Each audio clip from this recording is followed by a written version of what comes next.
சற்று முன் கிடைக்கப்பெற்ற மிக மிக முக்கியமான செய்தி ஒன்று வெளியாகி உள்ளது.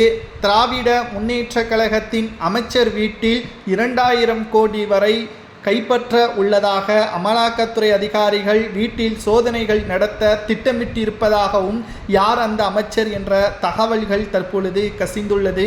இதை பற்றி தான் இந்த வீடியோவில் முழுமையாக தெளிவாக நாம் பார்க்க போகிறோம். சமீபத்தில்தான் காங்கிரஸ் எம்எல்ஏ வீட்டில் கட்டுக்கட்டாக 2000 கோடி மற்றும் தங்க நகைகள் 24 கிலோ கைப்பற்றப்பட்டதும் குறிப்பிடத்தக்கது.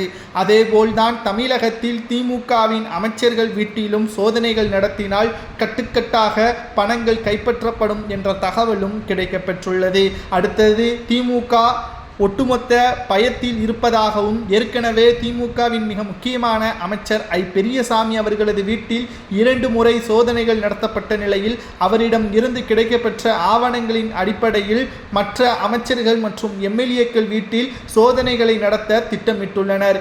நேற்று காங்கிரஸ் எம்எல்ஏ வீட்டில் நடைபெற்ற சோதனையில் சுமார் 2000 கோடி வரை கைப்பற்றப்பட்டிருப்பதாகவும் அதற்கான விளக்கத்தையும் அமலாக்கத்துறை அதிகாரிகள் சமூக வலைதளங்களில் பதிவு செய்திருக்கிறார்கள்.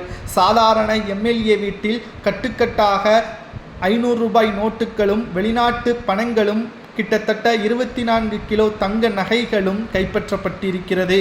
இதேபோல் தமிழகத்தில் திமுக மிக முக்கியமான நபர்கள் வீட்டிலும் ரைடு நடத்த திட்டமிட்டிருப்பதாக ரகசிய தகவல்களும் கசிந்துள்ளது. அதே நிலைமை தமிழகத்தில் நடந்தால் அது நிச்சயம் தேர்தலுக்காக சேமிக்கப்பட்ட பணம்தான் என்ற தகவலையும் நம்மால் உறுதியாக கூற முடியும். பொறுத்திருந்து பார்க்கலாம். அமலாக்கத்துறை அதிகாரிகளது அடுத்த கட்ட சோதனை திமுகவை குறிவைக்குமா? திமுகவில் ஏற்கனவே பல்வேறு அமைச்சர்கள் வீட்டில் சோதனைகள் நடத்தப்பட்டு விசாரணையிலும் இருக்கிறார்கள். பெரியசாமியாக இருக்கட்டும், பொன்முடியாக இருக்கட்டும், செந்தில் பாலாஜியாக இருக்கட்டும், இவர்களது வரிசையில் அடுத்து KKSR ராமச்சந்திரன் மற்றும் கிட்டத்தட்ட ஒட்டுமொத்த அமைச்சர்களும் பயத்தில் இருப்பதாக நம்மால் பார்க்க முடிகிறது.